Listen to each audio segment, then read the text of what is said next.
이 외국산 말들과 외국 말들과의 살벌한 전쟁터 같은 재팬컵에 정글 포켓을 출주시킵니다. 세상에 3세의 재팬컵이라니.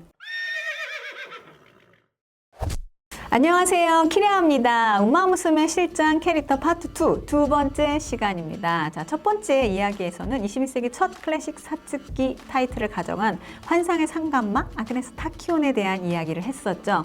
자, 오늘의 주인공은 그 21세기 첫 일본 더비의 타이틀을 가져간 극장판 애니메이션 신시대의 문의 이 메인 캐릭터, 별명이 장포케라고 하네요. 정글 포켓입니다. 자, 캐릭터를 대표하는 한마디가 있어요. 제가 잘할지 모르겠지만 쯔이때 코이 사이쿄때 야츠 미세때 야루요. 네, 너무 멋있지 않습니까? 따라와봐. 최강이 뭔지 보여줄게 라는 이 캐치플레이입니다. 자, 한섬에서도 빨리 실장되어서 육성할 수 있었으면 좋겠습니다. 자, 이 멋진 장포케의 어떤 말생이었는지 이제부터 좀 알아볼까 합니다.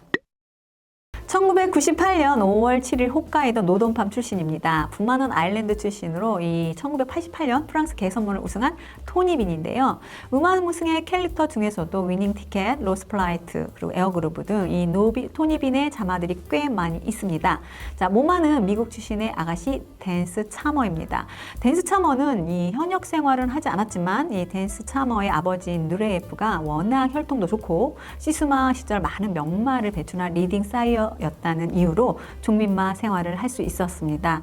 누레예프의 다른 딸들의 자마들도 일본 경막에 많이 배출되었는데요. 이 대표적으로 2001년 엘리자베스 여왕배를 우승한 투더 빅토리, 그리고 2002년 재팬 더트 더비와 도쿄 대상전을 우승한 골드 알리르, 그리고 여왕 아몬드와의 엄마이죠. 2006년 엘리자베스 대 여왕배 우승마 후사이치 판도라 등 손자 손녀들을 배출한 할아버지이기도 합니다. 자, 마주는 누굴까요? 처음에는요, 이 지그라는 증권회사의 대표였던 사이토 요모지라는 분이셨는데 후에 노돈팜의 대표이신 말산업계의 큰손 요시다 카츠미 오너로 바뀌게 됩니다. 왜 바뀌었냐고요? 저도 잘 모르겠습니다. 자, 마명은 초대 마주였던 사이토 오너의 따님이 동요 정글 포켓을 너무 좋아해서 동요 타이틀 그대로 붙였다고 합니다. 타키온도 그렇고 마주님들의 이 따님 사랑이 굉장한 것 같습니다. 자, 그러면 우리의 정글 포켓 마생은 또 어떠했을까요? 이제부터 한번 살펴보겠습니다. 장포케 데뷔, 자, 신마저는요 2000년 9월 2일 삿포로 1800m 레이스였습니다. 총 8마리가 출주를 했었고 장글 포켓은 이 5번째 인기였는데 선두 집단을 잘 유지하면서 라스트에 치고 들어오면서 우승을 장식합니다. 자, 이 신마전 후에요, 이 굉장한 화제를 일으키는 레이스로 알려져 있는데요. 이유는 이렇습니다. 자, 매년요 7000마리가 넘는 경주마가 등록을 하지만 JRA가 주최하는 레이스에서 1승도 올리지 못하고 등록이 말소되는 경주마 이런 말들이 많은 가운데 후에 아사히베 3세 스테이크스를 우승한 이 메지로 베일리, 그리고 같은 레이스에서 우승을 이착을 한 이 타카노 테이오 등 8마리 모두가 이 승리해서 상금 레벨에 올라가는 극히 드문 예를 만들면서 레벨이 아주 높은 레이스로 평가받고 있습니다. 자, 멋지게 신마전을 승리를 하고 선택한 두 번째 레이스는요, 이번에도요 5번째 이기로 출전한 삿포로 3세 스테이크스인데요. 인기가 별로 없네요. 하지만 세상에 타카노 테이오와 후에 이 벚꽃상과 추화상을 휩쓸어버린 이 TM 오션을 뒤로 하고 레코드 기록으로 모두를 깜짝 놀래키며 1착으로 들어옵니다. 그런데 이 TM 어디서 많이 들어본 것 같죠? 맞습니다. 이 TM 오페라오의 같은 마주입니다. 자, 이전 2승으로 세 번째로 출전한 레이스는 G3 라디오 탐파베 스테이크스인데요. 자, 여기서 운명의 라이벌을 만나죠. 네, 바로 아그네스 타키온입니다. 결과는 알고 계시죠? 네, 타키온에게 처절하게 패하면서 2착으로 들어오게 됩니다. 자, 이렇게 2세를 마치게 되죠. 2001년 3세가 되어 선택한 첫 레이스는 교도통신배입니다. 타키온이 출주한 야요이를 이 회피라고 다르게 선택한 레이스일까요? 의심되는 부분입니다만 아무튼 인기 1위로 출주를 해서 이 결승 라인 직전에 좀 흔들리긴 했지만 가볍게 우승을 합니다. 자, 클래식 출주 상금 자격 조건을 충족해 놓은 정글 포켓은 어디로 가느냐? 바로 사츠키로 진격하는데요. 이 대회 당일 게이트가 열리자마자 크게 넘어지는 바람에 출발이 늦었고 열심히 추격해 보지만 이 여유로운 타키온을 따라잡지 못하고 3착으로 패하고 맙니다. 자, 이전 2패 이길 수 없는 상대 아그네스 타키온. 자, 아시다시피 부상으로 사츠키를 끝으로 타키오는 은퇴를 하게 되죠. 이겨보고 싶은데 상대가 없어지게 되는 아쉬운 순간입니다.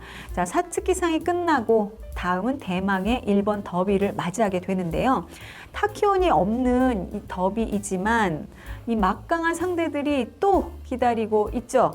자, NHK 마일을 우승한 이 백마 소다시의 파파 구로 후네, 그리고 사츠키상에서 2착을 한 단츠 플레임 등 이 화려한 멤버들이 출전한 가운데 인기 1위로 대회를 맞이하고 라스트 직선에서 쭉쭉쭉쭉 뻗어나가면서 2착인 단츠 플레임을 뒤로하고 21세기 최초의 더비마로 등극하게 됩니다. 당시 윈인당 장면이 좀 인상적이었는데요. 이 경마 팬들의 환호성에 정글 포켓이 너무 놀라서 이 격렬하게 고개를 치켜세우면서 울부짖는 듯한 어린아이 같은 장면이 연출이 되었는데 이 모습이 화제가 되기도 했습니다. 자, 이런 영향일까요? 우마무스메 일섭에는 이 정글 포켓의 캐릭터 이미지가 약간 뭐라고 해야 되나, 이 장난꾸러기로 표현되고 있는 그런 분위기였습니다. 그리고 극장판 애니메이션의 타이틀인 이 신시대의 문이라는 이 글이 있잖아요. 정글 포켓이 더비에서 결승선을 이게 들어오는 순간 아나운서가 21세기의 신시대의 문의 주인공은 바로 정글 포켓이라고 하는 멘트를 칩니다. 참 순간순간도 이 감동을 놓치지 않는 일본 경마의 경의를 표하고 싶은 장면인데요. 이 아나운서의 멘트가 영화의 제목이 되기 때문입니다. 더비마라는 타이틀을 장착한 정글 포켓은 고마들과의 대전을 시작하는데 그 첫 레이스가 삿포로 기념이었고 안타깝지만 이 동갑내기인 에미넴에게 지면서 3착을 하게 됩니다. 다음으로 출전한 레이스는 클래식 마지막 타이틀이 달린 국화상인데요. 자, 여기에서 또 하나의 신시대의 문의 주인공, 또 다른 주인공이죠. 맨하탄 카페를 만나게 됩니다. 더비마답게 인기 1위로 대회를 시작하지만 페이스 조절에 실패하면서 맨하탄 카페에게 크게 뒤지면서 4착으로 들어오게 됩니다. 국화상의 참패로 인해 이 더비마의 체면도 많이 떨어지기도 하고 팬들의 의심이 늘어나기도 했는데 더비가 운이었나? 이런 의심? 그런 가운데 이 진영이 선택한 레이스는 한 달 후인 11월 25일 이 고마들 뿐만이 아니라요. 이 외국 말들과의 살벌한 전쟁터 같은 재팬컵에 정글 포켓을 출주시킵니다. 세상에 3세의 재팬컵이라니, 거기다가 이름만 들어도 오싹한 멤버들이 있었는데요. 디펜딩 챔피언 TM 오페라, 스테이 골드, 나리타 탐노드, 메이쇼 토토 등등. 와, 등골이 진짜 오싹해지죠. 그런데 여기에서요, 정글 포켓이 2를 내고 맙니다. 장장한 멤버들을 뒤로하고 3세의 말이 우승을 하는 이변을 일으키면서 명실상부 일본 최고의 말로 등극하고 21세기 최초의 연도 대표마로도 선정이 됩니다. 자, 개인적인 생각인데요. 재팬컵 당시에 진영에서 이 주전 기수였던 츠노다 코이치를 이 국화상의 실패로 기승에서 제외하고 단기 면허를 맡고 일본에 와 있던 올리비에 펠리에 기수로 변경을 합니다. 자, 국제 레이스에 강한 세계적인 기수의 테크닉을 아주 깔끔하게 볼 수 있었던 그런 레이스의 내용이었습니다. 그래서요, 레이스는 말이 물론 잘 달려야 하지만 기수의 역할은 더욱 중요하다고 생각하는 거죠. 일본 7강으로 거듭나면서 4세를 맞이한 정글 포켓의 이 진영이 홍콩이나 프랑스 등의 외국 원정 계획을 발표하면서 팬들로 하여금 전년도 대표마에 대한 기대감을 아주 부풀게 했습니다. 그런데 세상이 그렇게 녹록하진 않지요. 4세 첫 출주를 한 한신 대상전에서 나리타 탐노드에게 패배하는 2착, 그리고 다음으로 출주한 봄 텐노상에서도 맨하탄 카페에게 목차로지는 아슬아슬한 2착을 하게 됩니다. 사실 2착도 대단한 건데 이 전년도 연도 대표마이다 보니 진영이나 팬들은 이 착이 마음에 안 드는 거죠. 그런데 또 봄텐노상 이후 안 좋은 소식이 들려오는데요. 그만 연습 중에요, 다리에 발병 증상이 나타나서 출주 예정이었던 타카라즈카 기념은 물론 외국 원정 등의 계획을 단념하게 됩니다. 그리고 이 시점에서 초대 사이토 마주와 결별을 하고 새로운 마주인 요시다 가츠미 씨와 콤비를 이루게 됩니다. 이 요시다 가츠미 마주는요, 야망이 많은 분이 중이세요. 이런 야망에 보답할 수 있을지 좀 걱정이 되었습니다. 자, 휴양이 늦어지는 가운데 다음으로 선택한 레이스는 지난해 우승했던 재팬컵입니다. 그런데요, 부상이 원인이었을까요? 힘을 못 내면서 5착으로 들어오고 다음으로 출주한 이 연말 그랑프리 아리마 기념에서는 평소와는 아주 다른 빠른 스파트를 하는 작전을 펼치지만 안타깝게도 심보리 크리스에게 크게 뒤지는 7착으로 대패를 하고 맙니다. 자, 그리고 더 안타까운 소식은요, 레이스가 끝난 후였습니다. 정글 포켓의 마체에 요부 근육통과 이 좌전제 구염이라는 병명에 이 병이 있던 것을 알게 되어서 팬들의 마음이 더 아팠다는 겁니다. 자, 말을 못하는 동물이다 보니 경마 팬들의 편의 한 사람으로서 미안한 마음이 들었습니다. 자, 결국 이 부상으로 인해 정글 포켓은 경주마 생활을 끝내게 되는데 야망이 넘치어 흐르는 이 요시다 카츠미 오노에게는 좋은 선물을 하지 못한 채로 제2의 마생이죠. 시스마 생활에 들어가게 됩니다. 은퇴를 한 정글 포켓이 돌아간 곳은 역시 시스마의 명문 목장인 샤다이 스텔리온 스테이션입니다. 자, 아그네스 타키온이 선데이 살런스의 후계자라면 우리의 정글 포켓은 어떨까요? 네, 파파인 토니빈의 후계자로서 라는 이 명예로운 호칭까지 얻으면서 주목을 받게 됩니다. 토니빈의 후계자라는 호칭답게 이 데뷔를 시작한 이 자마들의 활약이 시작되는데요. 굵직굵직한 자마들이 아주 많습니다. 자, 2007년 한신 주버나일 필리주와 2008년 옥스를 우승한 톨 포피, 2008년 국가상을 우승하면서 이 파파의 한을 풀어준 오켄 브루스리, 2009년 엘리자베스 여왕배를 우승한 퀸 스푸만테, 그리고 2010년 봄 텐노상을 우승한 제규어 메일, 그리고요 빼놓을 수 없는 대표 자마가 있어요. 바로 우마무스메에서도 실장되어 있는 토센 조단입니다. 2011년 가을 텐노상을 우승하면서 파파의 이름을 거듭나게 했습니다. 자, 그 외에도 2011년 추화상을 우승한 아벤투라, 그리고 2014년 전일본 2세 우준을 우승한 디아도무스, 그리고 2016년 JBC 클래식을 우승한 어워디, 그리고 정글 포켓이 시스마 시절에요. 이 뉴질랜드로 원정을 가서 시스마 생활을 했는데요. 2009년 뉴질랜드 옥스 우승마인 정글 로켓이라는 자마도 배출하고 있습니다. 자, 연도 대표마답게 잔디면 잔디, 더트면 더트 할 것 없이 다방면의 자마들이 활약이 돋보이는 대단한 파파였던 것 같습니다.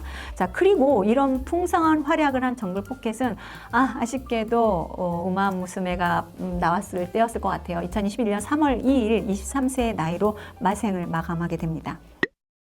정글 포켓은 후지키세키의 한을 풀었다는 화제성을 가지고 있기도 합니다. 1995년 더비마가 될 거라는 확신과 기대 속에 강적으로 등극했던 후지키세키와는 아주 특별한 인연이 있습니다. 어떤 인연일까요?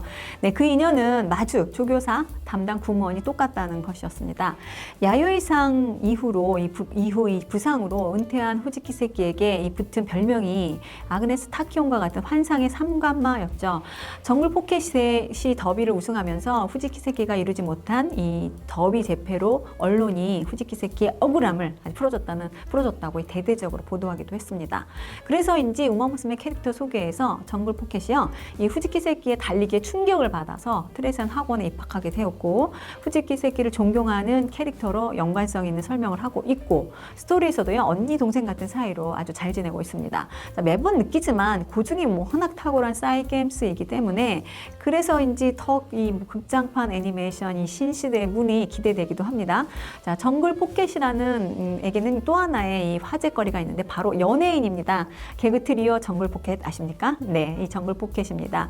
이 팀명의 유래가 바로 명마 정글 포켓이라고 해요. 이 멤버인 사이토 신지 씨가 경마를 너무 좋아한 나머지 당시 제일 활약을 하고 있는 경주마였던 정글 포켓의 이름을 팀명으로 썼다고 합니다. 이유는 정글 포켓 자체도 너무 좋아했지만 유난히 다른 경마장보다 도쿄 경마장에서 강세를 보인 이 정글 포켓의 이름을 가져오면 지방 출신인 자신들이 도쿄에서 성공할 수 있겠다는 뜻으로 팀명을 지었다고 합니다. 자, 지금은 경마 방송의 메인 MC는 물론이고요. 팀 개그 탑 개그 팀으로 일본에서 인정을 받고 있고, 사이토 신지 씨는 이 정글 포켓의 자마를 구입해서 지방 경마 마주로도 활동하고 있습니다. 정말 성공한 덕후입니다. 진짜 부럽습니다. JRA에서 소개하는 명마의 초상에서 정글 포켓은 모습은 서러브레드이지만 흐르는 피는 야수의 하이브리드라고 표현되어 있습니다. 자, 늑대의 예리함, 퓨마의 기만함, 곰의 강력한 힘으로 사냥을 하는 왕으로서 밀림이 너무 좁아 광대한 황야로 나와야만 그 힘을 발휘할 수 있는 서러브레드.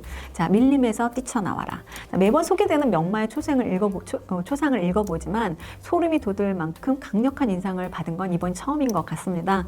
자, 그래서인지 신시대의 문에서 정글 포켓이 어떻게 그려질지 개인적으로 참 궁금해집니다. 밀림이 너무 좁은 우리의 정글 포켓의 이야기는 여기까지입니다. 잘 보셨는지요? 잘 보셨나요? 다음 얘기 또 궁금하시지 않으십니까? 자, 더비가 끝나면 다음 클래식은 뭘까요? 네, 국화상이죠. 다음은 국화상 우승마에 대한 스토리입니다. 그러면 구독, 좋아요, 알림 설정까지 잘 부탁드립니다. 감사합니다.